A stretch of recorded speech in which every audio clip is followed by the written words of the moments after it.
Bismillahirrahmanirrahim. Assalamualaikum warahmatullahi wabarakatuh. Alhamdulillahi wassalatu wassalamu ala rasulillah wa ala alihi wa sahbihi wa man walah, amma ba'du. Allahumma 'allimna ma yanfa'una wanfa'na bima 'allamtana wa zidna ilman ya rabbal alamin. Kawan-kawan sekalian, sahabat-sahabat yang dirahmati oleh Allah Subhanahu wa taala, kaum muslimin yang saya muliakan, puji syukur kepada Allah pada kesempatan di sore hari ini, di hari pertama kita memasuki bulan yang mulia, bulan yang Ramadan, bulan di mana di situ kata Ramadan itu ditinjau dari sisi bahasa, itu dari kata Ramadan yarmudu, yang artinya membakar, panas, membakar. Maksudnya dengan Ramadan itu seseorang beramal soleh, seseorang berbuat baik, sehingga amal solehnya, perbuatan baiknya, ketaatannya itu seakan-akan membakar dosa-dosanya. Maka mari kita manfaatkan waktu yang baik ini, bulan yang mulia ini, bulan yang mungkin sebagian dari kita pada kesempatan tahun ini belum ketemu dengan bulan ini, alias Ramadan tahun kemarin menjadi Ramadan terakhir buat mereka, tapi kita masih diberikan umur oleh Allah sehingga bertemu dengan bulan ini. Maka sungguh sangat merugi orang yang bertemu dengan bulan Ramadan tetapi tidak diampuni dosa-dosanya. Nabi mengatakan, raghima anfu rajulin dakhala alaihi Ramadan thumman salakha falam yughfar lahu.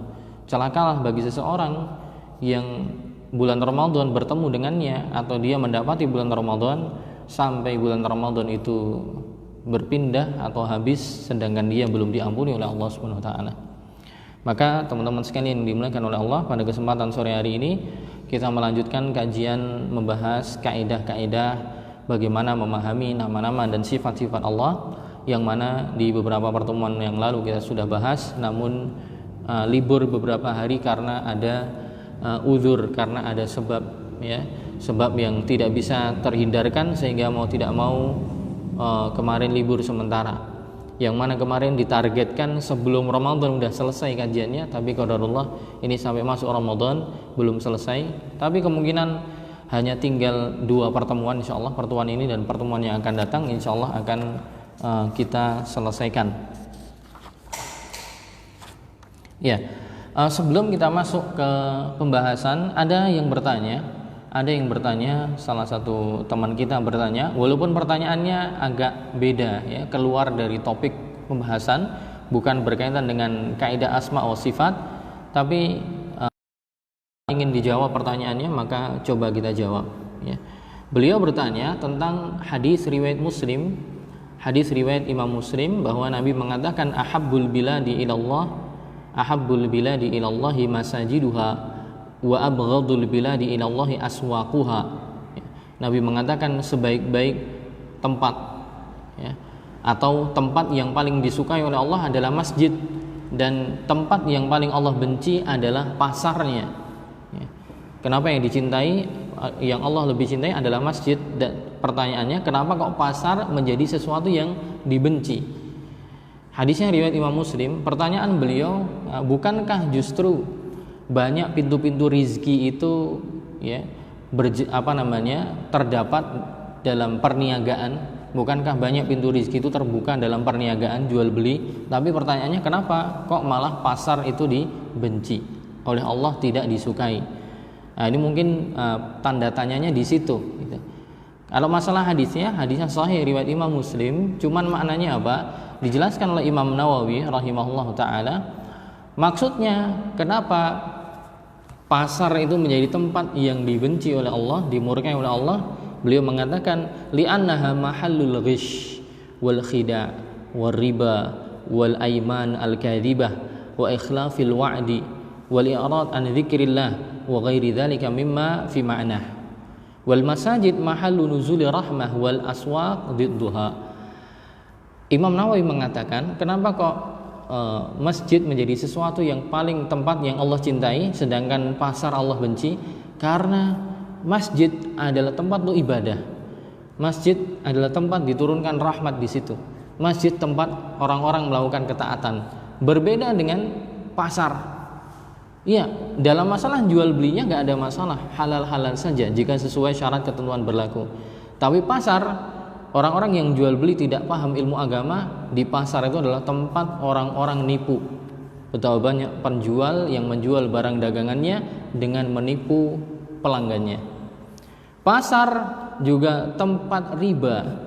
Betapa banyak ada orang yang jualan di pasar menggunakan sistem riba, pakai kredit misalnya, dibayar cicilan tapi nanti ada denda dan seterusnya ketika pembayarannya tidak rutin. Kenapa dibenci sama Allah? Karena pasar adalah tempat orang-orang menyampaikan sumpah dusta, sumpah palsu ketika jual barang dagangannya. Dia mengatakan, misalnya si penjual ngomong, wah ini barangku wis tak dol dibuki wae, wis iki tak dol rugi wae, aku mau kulaan sakmene, atau saya tadi ambil barang harga sekian, untuk kamu saya jual sekian saja dengan harga barang yang setara atau lebih murah. Padahal sejatinya dia dusta. Dan itu banyak sekali. Jadi kenapa Allah Subhanahu wa taala membenci pasar? Karena di situ pertama tempat banyak orang menipu. Bagi orang-orang yang jualnya tidak jujur, maka dia menipu. Tempat dia sumpah dusta. Orang jualan untuk melariskan dagangannya, dia bersumpah tapi sumpah dan dusta. Kemudian tempat di situ transaksi yang haram, ada riba, ada penipuan dan yang lainnya. Kemudian di situ juga ikhlaful wa'di, tempat orang-orang yang memberikan janji kepada orang lain, akhirnya janjinya diingkari. Nah, itu penjelasan apa? Dan juga al-i'rad an dzikrillah, juga pasar adalah tempat di mana di situ orang tidak peduli dengan akhirat, sedikit sekali yang peduli dengan akhirat. Orang lalai dari akhirat, lebih condong kepada dunia. Buktinya apa? Ketika azan berkumandang, tidak semuanya kemudian lantas tutup pasarnya. Tidak, ketika azan berkumandang tidak semuanya lantas kemudian menggulung lapaknya, justru malah asik berjualan. Ini yang menjadikan Allah membenci, memurkai pasar. Itu tuh mungkin jawabannya, wallahu a'lam bishawab. Ya, kita masuk ke kaidah yang akan kita bahas. Kemarin kita masuk ke kaidah-kaidah memahami sifat-sifat Allah. Dalam kaidah-kaidah memahami sifat-sifat Allah, kemarin kita sudah catat beberapa poin. Kaidah yang pertama, saya ulang, pertama adalah bahwa sifat Allah Subhanahu wa taala itu semua adalah sifat yang sempurna, tidak ada kekurangan. Ini yang pertama, sifat Allah semuanya sempurna, tidak ada aib, tidak ada kekurangan. Yang kedua, kaidah dalam memahami sifat adalah pembahasan sifat-sifat Allah itu lebih luas daripada pembahasan tentang nama-nama Allah. Setiap nama itu mengandung sifat, tapi tidak setiap sifat yang dibahas pasti ada namanya. Jadi setiap nama pasti mengandung sifat, tetapi tidak setiap sifat yang ada pasti ada namanya, belum tentu. Maka pembahasan tentang sifat itu lebih luas daripada pembahasan tentang nama. Kemarin sudah kita beri contoh, Allah punya nama As-Sami, pasti sifatnya ada As-Sama', pendengaran. Allah punya nama Al-Basir, sifatnya adalah Al-Basar, penglihatan. Tapi tidak semua sifat ada namanya. Seperti sifat Allah punya sifat kalam, tidak kemudian Allah dipanggil mutakallim.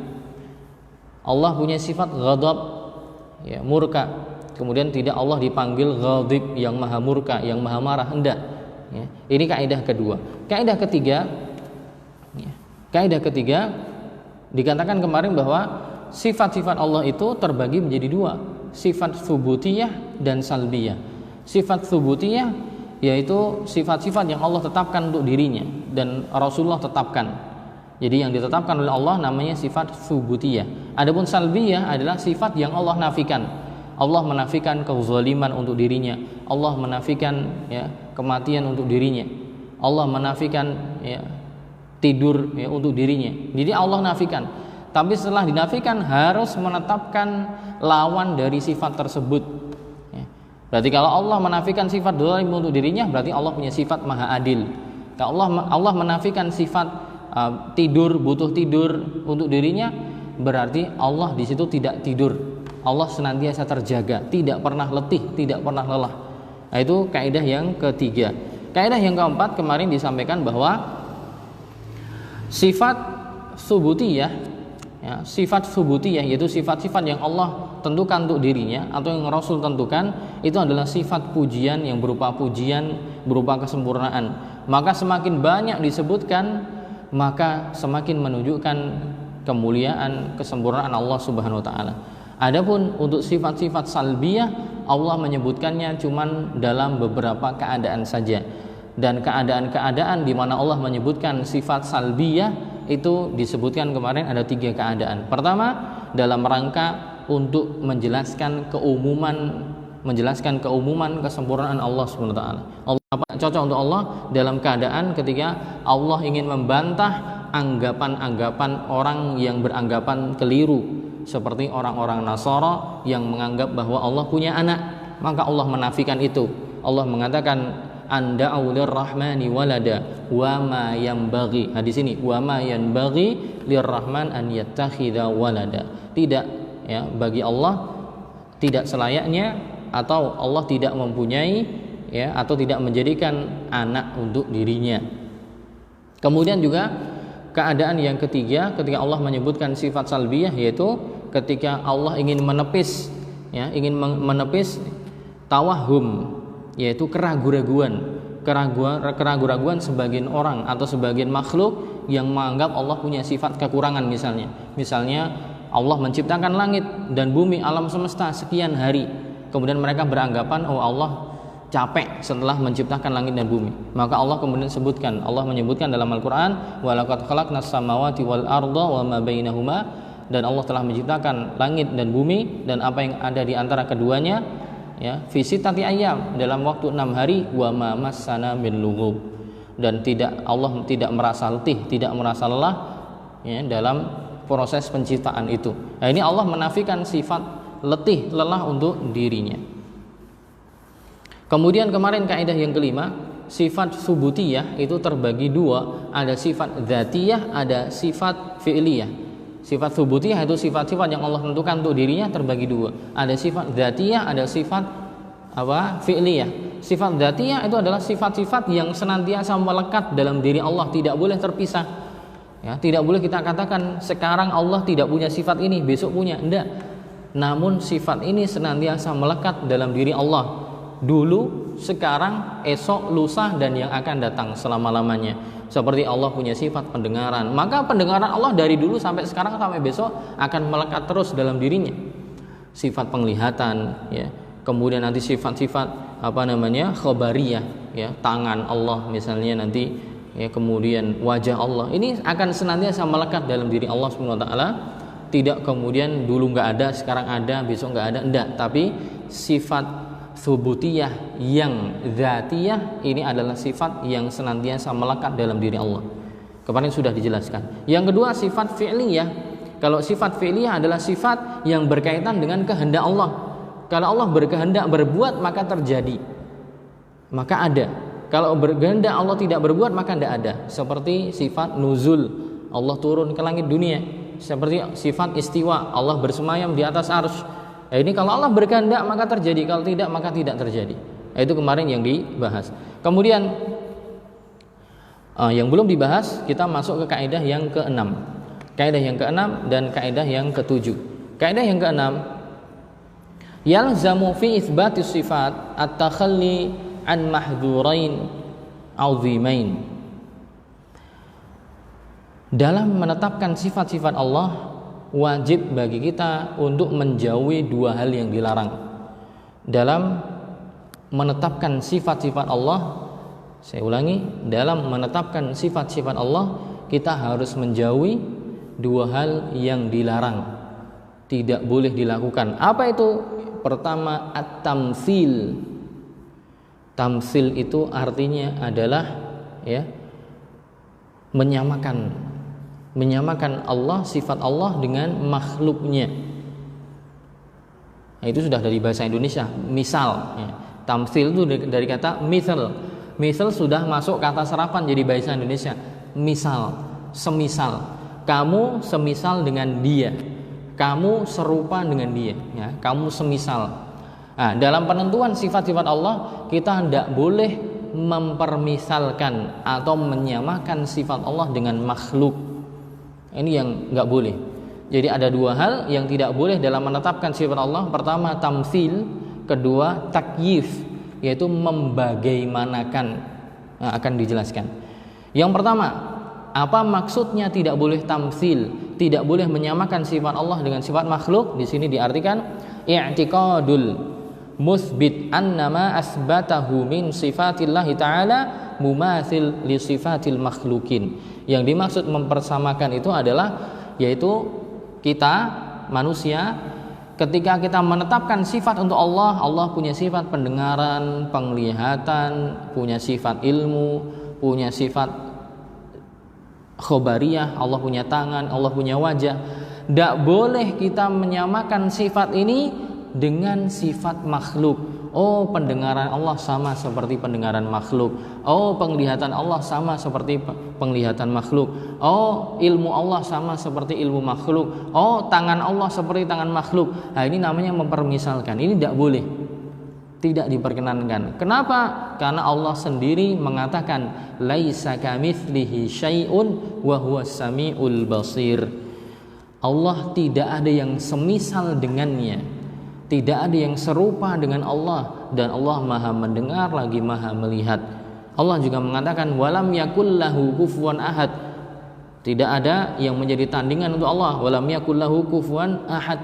Tidak ada yang menjadi tandingan yang sama, yang serupa. Nah, terus gimana? Oh, Allah punya sifat pendengaran, penglihatan, Allah punya sifat tangan, wajah. Iya, Allah punya sifat itu, tapi sifat-sifat tersebut berbeda dengan sifat makhluk. Sifat-sifat tersebut sesuai dengan keagungan dan kebesaran Allah Subhanahu wa ta'ala. Gitu.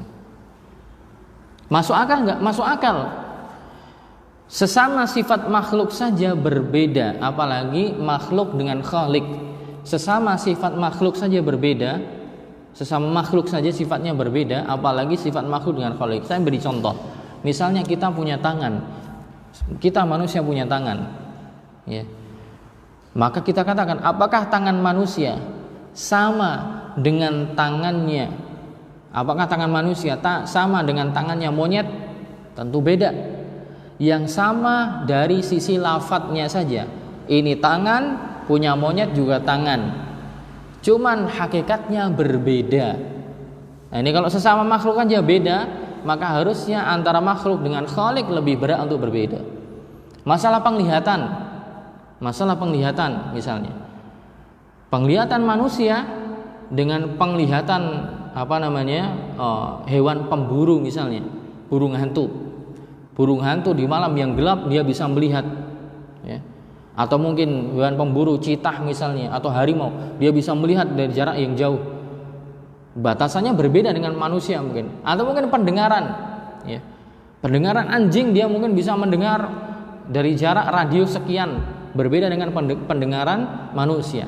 Tapi kedua-duanya sama-sama pendengaran, tapi punya manusia dengan punya anjing berbeda. Penciuman, anjing bisa mencium bau-bau khusus, makanya ada namanya anjing pelacak. Manusia tidak sepeka itu, sama-sama penciuman. Nah, poinnya kalau sama-sama makhluk sama-sama makhluk saja sifatnya bisa berbeda, apalagi makhluk dengan khalik. Kita punya penglihatan, kita punya ilmu, kita punya pendengaran, tentu sangat berbeda dengan pendengaran, ilmu, pengetahuan yang Allah miliki. Nah, itu poinnya seperti itu. Jadi dalam menetapkan sifat-sifat Allah, pertama tidak boleh menyamakan sifat Allah dengan makhluk. Yang kedua, tidak boleh mentakyif. Takyif itu bagaimana? Atau takyif itu apa? Takyif itu adalah membagaimanakan.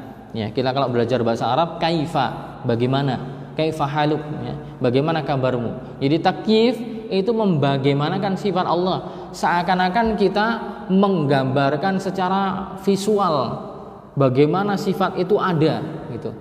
Seakan-akan kita dalam otak kita punya gambaran, oh Allah itu berbuat seperti ini, gambarannya gitu. Nah, itu tidak boleh menggambarkan atau membagaimanakan.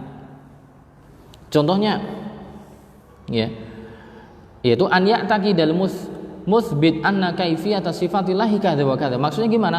Yaitu orang yang menetapkan sifat Allah tergambar dalam pikirannya bahwa oh sifatnya Allah itu bagaimananya seperti ini dan seperti itu. Nah, misalnya tadi Allah punya sifat nuzul, Allah turun ke langit dunia. setiap sepertiga malam. Oh, caranya Allah turun itu seperti ini misalnya. Gambarannya apakah terbang, dihayalkan terbang atau turun tangga atau apa dan semisalnya. Nah, ini tidak boleh. Kenapa? Karena gaib, kita tidak tahu turunnya Allah itu seperti apa. Allah beristiwa di atas arsy, itu gimana? Nah, gambarannya, bagaimananya, itu tidak boleh. Allah punya sifat khabariyah, tangan Allah, wajah Allah seperti apa? Ya, gambarannya oh kayak gini, bagaimananya kayak gini. Nah, itu tidak diperkenankan. Kenapa? Karena Allah mengatakan wala yuhituna bihi ilma, dan makhluk itu ya manusia ilmunya tidak bisa meliputi ilmu Allah SWT, alias ilmunya manusia itu terbatas. Allah juga mengatakan wala taqfu ma laysa laka bihi ilmun, dan berhentilah kamu ya, berbicara, berbincang-bincang, ngomong dalam hal yang kalian tidak punya ilmunya. Kita tidak tahu. Allah itu gaib, tidak bisa terlihat. Yang terlihat saja kita kadang nggak paham. Yang terlihat atau mungkin yang wujudnya jelas ada, itu kadang kita nggak bisa menggambarkan bagaimananya. Apalagi yang jelas-jelas gaib, tidak terlihat. Contohnya, ya, bagaimana sih mulut kita ketika mangap, lisannya bergerak kok bisa keluar suara, itu gambarannya seperti apa, bagaimananya?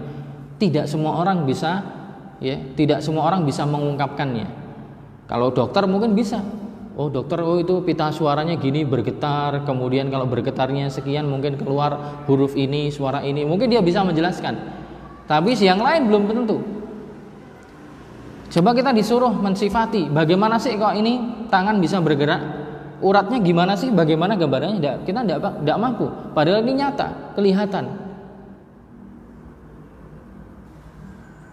Atau kita punya HP, dikirimi pesan. Bagaimana sih? Teman saya di Arab Saudi, teman saya di Amerika, teman saya di luar pulau, kok bisa pesannya masuk di sini cuman hanya dalam hitungan detik? Bagaimana sih itu ngangkut ininya? Kenapa di jalan tidak tubrukan dengan pesan yang lain? Nah, yang seperti ini saja kita tidak bisa menggambarkan bagaimananya, apalagi Allah yang gaib. Nah, terus gimana kita? Kita mengimani secara zahirnya saja. Allah mendengar, kita katakan Allah Maha mendengar. Allah punya tangan, Allah punya wajah. Bagaimananya? Tidak tahu hakikatnya seperti apa. Tapi makna yang langsung kita pahami, kita imani itu. Ya, ini sebagaimana perkataan Imam Malik. Imam Malik rahimahullah pernah ditanya, ya, di majelisnya beliau ditanya, ada orang datang membaca salah satu ayat dalam Al-Quran, Ar-Rahmanu 'alal arsy istawa, Allah yang Rahman beristiwa di atas arsy. Wahai Imam Malik, istiwa itu apa? Wahai Imam Malik, istiwa itu apa? Imam Malik mengatakan al-istiwa'u ghairu majhul. Istiwa itu diketahui. Istiwa itu bukan sesuatu yang kita tidak tahu. Nah, dalam bahasa Arab itu istiwa itu macam-macam artinya. Istiwa itu bisa dikatakan istaqarra, menetap. Istiwa itu bisa dikatakan irtafa'a, naik, meninggi. Istawa itu bisa juga diartikan julus, yaitu duduk di atas singgasana, duduk di atas sesuatu. Ya. Jadi ada banyak penafsiran. Istawa itu bisa diartikan istaqarra ala wartafa'a, menetap atau tinggi, ya, di atas. Ada yang mengartikan juga al-julus secara tinjauan bahasa. Maksudnya orang Arab paham makna istawa gitu. Misalnya ada kata-kata istawa rajul ala dabbatihi, istawa ar-rajulu ala dabbatihi. Orang itu, ya, duduk di atas kendaraannya. Dipahami. Tapi untuk Allah bersemayam di atas arsy, Allah irtafa'a istaqarra wa ala, seperti apa? Ya. Kalau makna istawa kita paham, tapi untuk Allah istiwanya seperti apa? Wal kaifu ghairu ma'qul. Nah itu. Untuk Allah bagaimana Allah istiwanya itu yang akal kita tidak sampai. Tapi kita mengimani Allah beristiwa. Ya.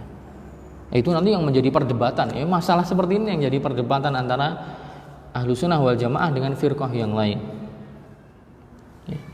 Jadi Imam Malik menjawab al-istiwa ghairu majhul. Istiwa itu bukan sesuatu yang tidak kita pahami.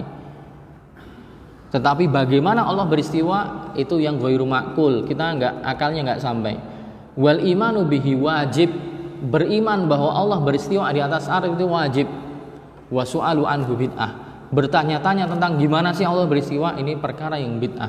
Perkara baru dalam agama yang dahulu para sahabat tidak pernah menanyakan hal tersebut, cukup mereka mengimaninya saja. Itu kaidah yang keenam. Ya, kaidah yang keenam dalam menentukan nama-nama dan sifat-sifat Allah, kita tidak boleh menyamakan dengan makhluknya. Yang kedua, tidak boleh membagaimanakan gambarannya seperti apa. Kaidah yang ketujuh terakhir tentang sifat-sifat Allah adalah bahwa sifat Allah itu tauqifiyah, sama dengan nama-nama Allah. Nama-nama Allah tauqifiyah, alias kita memberi nama Allah sesuai dengan yang ada dalam Quran dan hadis. Begitu juga sifat-sifat Allah itu juga tauqifiyah, alias kita berhenti pada nas yang ada dalam Quran ataupun hadis.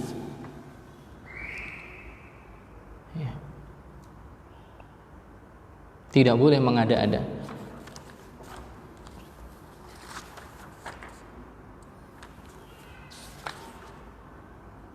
Baik, sedikit pembahasan lagi. Kita sedikit mengenal secara global beberapa kelompok-kelompok yang menyimpang dalam masalah nama-nama dan sifat-sifat Allah. Ya, teman-teman sekalian dirahmati Allah Subhanahu wa taala, kelompok-kelompok yang menyimpang dalam masalah memahami mentauhidkan Allah dalam nama-nama dan sifat-sifatnya. Di sini dikatakan wal munharifuna an manhajis salaf. Orang-orang yang menyimpang dari metode ulama salaf dalam memahami nama-nama dan sifat Allah itu ada dua kelompok. Siapa mereka? Al-musyabbihah wal mu'attilah. Ada dua kelompok, al-musyabbihah wal mu'attilah. Yaitu kelompok musyabbihah. Sayangnya ini tidak ada spidol ya. Musyabbihah itu orang-orang yang menyamakan sifat Allah dengan sifat makhluk. Ini kelompok pertama, musyabbihah. Orang-orang yang menyamakan sifat Allah dengan sifat makhluk. Sama persis. Yang kedua mu'attilah. Mu'attilah adalah kelompok yang menafikan nama-nama atau sifat Allah. Menafikan itu menghapuskan. Entah nanti menghapuskan keseluruhan atau menghapuskan sebagiannya. Ada yang menghabiskan ekstrim, semua dihapusin, tidak ada. Ada yang menghapuskannya namanya saja atau sifatnya saja. Ini ada dua kelompok. Kelompok-kelompok yang menyimpang dalam memahami nama-nama dan sifat-sifat Allah. Kelompok pertama adalah musyabbihah, itu orang-orang yang menetapkan nama-nama dan sifat Allah, sifat-sifat Allah dan nama-namanya ditetapkan, tapi dikatakan ini sama dengan sifat makhluk. Kelompok yang kedua, orang-orang yang menafikan, menggugurkan, menghapuskan nama-nama dan sifat-sifat Allah. Dihapuskan semuanya atau sebagiannya. Nah, kita lihat. Al-mu'attilah dan orang-orang yang mu'attilah, yaitu yang menghapuskan nama-nama atau sifat-sifat Allah, ya. Anggapan mereka kenapa kok mereka hapuskan? Zaimina anna isbataha yaqtadi tashbihullahu bi khalqih. Syubhat mereka atau hal yang menjadikan mereka kok menghapuskan nama-nama dan sifat Allah, sebenarnya tujuannya mulia. Niat mereka bagus, tujuannya mulia. Jadi mereka menghapuskan nama dan sifat Allah ini tujuannya agar tidak sama dengan makhluknya. Udahlah, saya hapuskan Allah punya sifat punya nama As-Sami', Maha mendengar, punya sifat pendengaran. Saya hapus aja lah. Karena kalau nama ini saya tetapkan sama dengan makhluk juga mendengar. Gitu. Niatnya bagus agar Allah tidak sama dengan makhluknya, tapi caranya keliru. Caranya tidak sesuai dengan tuntunan para sahabat. Mereka menemukan metode baru. Akhirnya kemudian dihapusin semua. Ada yang dihapusin semua, ada yang tidak. Nah, orang-orang yang menghapuskan nama-nama dan sifat-sifat Allah ini namanya mu'attilah. Dan dia terbagi 3 paling tidak. Pertama adalah Jahmiyah. Sekte yang namanya Jahmiyah. Sekte yang namanya Jahmiyah ini mereka secara global ya, adalah pengikutnya seseorang yang namanya Jaham bin Safwan. Ada orang namanya Jaham bin Safwan. Jaham bin Safwan dan orang-orang yang sepemikiran dengannya dinamakan sekte Jahmiyah, dan mereka beranggapan bahwa Allah itu tidak punya nama dan tidak punya sifat, alias nama-nama dan sifat-sifat Allah semua dihapus. Jadi seakan-akan Allah itu adalah Tuhan yang tidak bernama dan tidak bersifat. Ini malah lebih parah. Awalnya tujuannya baik agar Allah tidak sama dengan makhluknya, tapi sekarang sejatinya mereka ingin menyifati Allah dengan sifat yang tidak pantas jadi Tuhan. Maka apakah keistimewaannya? Tuhan kok tidak mendengar, tidak melihat, tidak berilmu, tidak berkemampuan? Yang seperti ini sejatinya malah tidak cocok, tidak pantas jadi Tuhan. Jadi mereka ekstrim akhirnya mengatakan jangan menyamakan dengan makhluk, tapi akhirnya mereka menjadikan Allah seakan-akan sebagai zat yang tidak punya daya dan upaya, tidak cocok jadi Tuhan. Ini kelompok Jahmiyah yang mereka menafikan nama-nama plus sifat-sifat Allah semua dinafikan. Ya. Kelompok yang kedua Mu'tazilah. Kelompok Mu'tazilah ini kelompok pengikutnya Wasil bin Atha. Wasil bin Atha dan juga Amr bin Ubaid, ya. Wasil bin Atha dan juga Amr ibn Ubaid, ya, nggak jauh beda, ya. Dan mereka berdua dahulu adalah muridnya Imam Hasan al-Basri. Al-Imam Hasan al-Basri di Basrah, imam besar, ya, dari kalangan, ya, salafus saleh, tabi'in atau tabi'in. Muridnya orang terkenal tapi menyimpang. Kenapa dikatakan Mu'tazilah? Karena dia menyendiri keluar dari majelisnya Hasan al-Basri. Kenapa? Karena dulu mereka, Wasil bin Atha ini nanti juga ada masalah dalam masalah iman. Mereka meyakini bahwa pelaku dosa besar bagi orang Mu'tazilah, pengikutnya Wasil bin Atha, pelaku dosa besar, orang yang berzina, orang minum khamr, orang yang membunuh, itu mereka fi manzilatin baina manzilatain. Mereka tuh berada di dua kondisi. Jadi orang pelaku dosa besar itu berada di dua kondisi, berada di tengah-tengah. Dikatakan mukmin bukan, dikatakan kafir juga bukan, tengah-tengah. Jadi orang yang pelaku maksiat dosa besar kalau masih hidup maka berada di tengah-tengah. Dikatakan mukmin juga bukan, kafir juga bukan. Ya. Tapi kalau sampai mereka mati, maka menjadi penduduk neraka. Ini keyakinannya Mu'tazilah. Kalau umat Islam ahlu sunnah enggak. Orang yang melakukan dosa besar maka dia tetap mukmin, tapi naqisul iman. Pelaku dosa besar dia tetap mukmin, tapi imannya kurang, imannya kerepes. Tetap dia mukmin, tapi naqisul iman. Tapi orang Mu'tazilah meyakini apa? Kalau orang yang bermaksiat dosa besar, dia bukan mukmin juga bukan kafir. Yang lebih ekstrim nanti Khawarij. Kalau orang Khawarij memvonis orang yang melakukan dosa besar, ya, zina, minum khamr, langsung kafir, ya, langsung kafir. Nah, kalau Mu'tazilah masih malu-malu, ya, tengah-tengah, kafir yora, mukmin yora. Gitu. Nah, dalam masalah iman mereka bermasalah, dalam masalah asma wa sifat mereka juga bermasalah. Jahmiyah menafikan nama-nama dan sifat-sifat Allah semua. Kalau Mu'tazilah mereka menetapkan nama tapi sifatnya nggak ada. Ya wes lah, Allah punya nama Sami', punya nama Basir, punya nama Al-Hayy. Allah punya nama Sami', tapi Allah tidak punya sifat pendengaran. Allah punya nama Basir, yang maha melihat, tidak punya sifat penglihatan. Allah punya nama Al-Hayy, yang maha hidup, nggak punya sifat kehidupan. Alasannya apa? Sama. Alasannya agar tidak sama dengan makhluknya. Kelompok yang ketiga adalah ini yang banyak juga, ya, tersebar di Indonesia juga banyak, yaitu yang sering kita dengar Al-Asy'ariyah, Asy'ariyah dan Maturidiyah. Asy'ariyah dan Maturidiyah.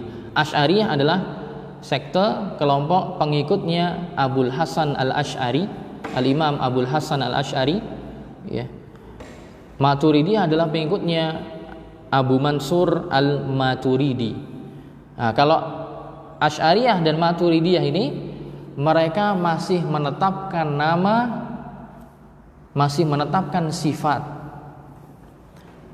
Jadi mereka menetapkan nama-nama Allah, tapi sebagian sifat-sifatnya ada yang dinafikan. Ada yang dinafikan. Contohnya mereka nanti hanya menetapkan sifat yang 7 misalnya, atau sifat 20, ya, yang sering dibaca, Allah wujud, qidam baqa mukhalafatu lil hawadithi, qiyamuhu binafsihi wahdaniyah qudrah iradah dan seterusnya. Ini dibatasi, ini sifat 20 ya bagi dalam ideologi Asy'ari. Nah, ini juga keliru. Mereka menetapkan nama tapi sebagian sifat mereka tetapkan, tapi sebagiannya mereka nafikan. Kenapa dinafikan? Karena nggak cocok dengan Allah. Takut nanti tidak cocok dengan Allah, takut menyamakan dengan makhluknya. Ini secara global gitu ya. Beberapa sekte yang menyimpang ya, ada Jahmiyah, Mu'tazilah, Asy'ariyah dan Maturidiyah.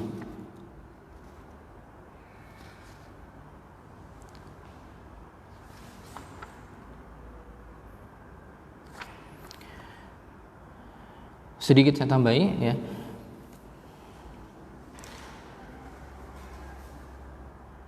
Walidha ra'au annahu la budda min nafiha. Karena takut nanti sifatnya menyamakan sifat Allah dengan sifat makhluk, maka harus dinafikan dan dihilangkan, tanzihan lillah, sebagai bentuk mensucikan Allah. Niatnya bagus, mensucikan Allah.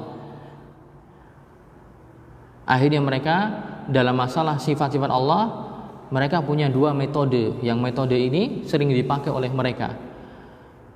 Yang ini keliru metodenya. Yang pertama adalah metode takwil. Yang pertama adalah metode takwil, yaitu ya, menyimpangkan nas, makna dari suatu nas digeser kepada makna yang lain. Digeser kepada makna yang lain. Ini namanya takwil. Contohnya misalnya Allah punya wajah. Maksudnya wajah Allah itu bukan wajah dalam artian yang kita pahami, tapi wajah di situ maksudnya adalah kenikmatan Allah. Wajah di situ maksudnya adalah rahmat Allah gitu. Jadi ditakwil, digeser maknanya. Mereka menakwil sifat nuzul. Dalam hadis jelas bahwa Allah turun di sepertiga malam. Mereka mengatakan, oh yang turun itu bukan Allah, tapi rahmatnya. Oh, ditakwil, digeser. Karena kalau Allah turun, berarti arsy-nya kosong dong. Bermasalah. Allah bersemayam di atas arsy, ya kan? Kalau Allah turun tiap sepertiga malam ke langit dunia, berarti Allah arsy-nya kosong dong, gitu kan? Karena pakai apa? Pakai akal. Jadi ketika mereka mentakwil makna turunnya Allah, turun secara hakiki, dikatakan turunnya adalah rahmatnya, karena sebelumnya dalam pikiran mereka menyamakan sifat Allah turun itu dengan sifat makhluk. Saya sekarang di lantai 2, kalau saya turun di bawah berarti lantai 2 kosong. Nah, ini sudah menyamakan Allah dengan makhluknya. Ini keliru, tidak boleh. Nah, terus gimana dong Allah turunnya? Urusan Allah. Bagaimananya seperti apa kita tidak tahu. Tapi kita yakini Allah turun. Tapi tentunya Allah turun berbeda dengan makhluk. Nah, orang-orang yang bermasalah ini kenapa kemudian menyelewengkan makna turun secara hakiki menjadi yang turun adalah rahmatnya? Karena sebelumnya otaknya sudah apa? Pikirannya sudah keliru dulu. Mereka secara tidak langsung atau langsung mereka menyamakan turunnya Allah dengan makhluk. Akhirnya kemudian diselewengkan. Nah, tadi wajah ditafsirkan sebagai rahmat, nikmat, ya. Yang turun rahmatnya. Allah istiwa bersemayam, oh tidak cocok, ya. Istaqarra irtafa'a tidak cocok. Oh maksudnya istaula, Allah menguasai arsy. Bukan Allah duduk, atau bukan Allah bersemayam, atau bukan Allah istaqarra wa ala wartafa'a di atas arsy, tapi Allah istaula, tapi menguasai arsy. Nah, digeserkan maknanya, ini namanya takwil. Kalau tidak dengan takwil, mereka pakai yang kedua, namanya tafwid. Tafwid itu menyerahkan makna dari nas kepada Allah.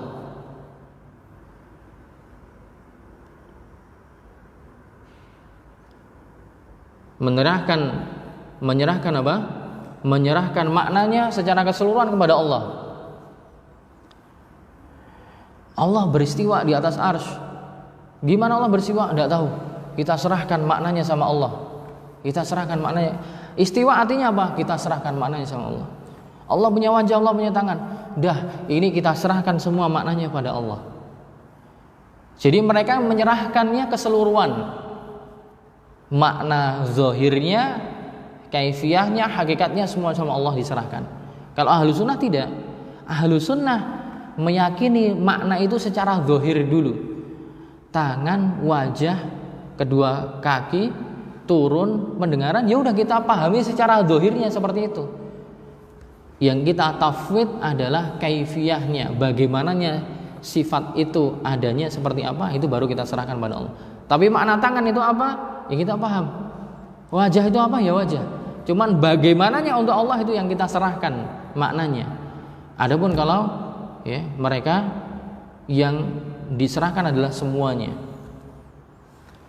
Ma'atiqadi annaha laisat ala dhahiriha. Sembari dalam hati mereka sejatinya meyakini bahwa makna Allah istiwa, tangan Allah, wajah Allah, Allah turun, itu sejatinya maknanya tidak sesuai dengan lahirnya, alias makna lahiriahnya. Ya, itu mungkin sampai situ dulu.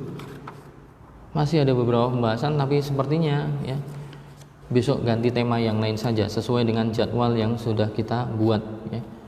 Gitu. Setelahnya sudah bantahan ya, bantahan dan itu panjang. Tapi paling tidak sebelumnya kita sudah mengetahui kaidah-kaidahnya. Begitu dulu. Mohon maaf jika ada kekurangan. Berarti kajian membahas kaidah tauhid asma wa sifat ini kita cukupkan sampai sekian. Di pertemuan yang akan datang kita membahas tema yang lain. Ya, waktunya juga agak mundur lagi, itu mendekati akan buka puasa, sehingga setelah kajian langsung nunggu waktu sebentar kemudian berbuka. Mohon maaf jika ada kekeliruan. Kita tutup. Subhanakallahumma wa bihamdika asyhadu an la ilaha illa anta astaghfiruka wa atubu ilaik. Assalamualaikum warahmatullahi wabarakatuh.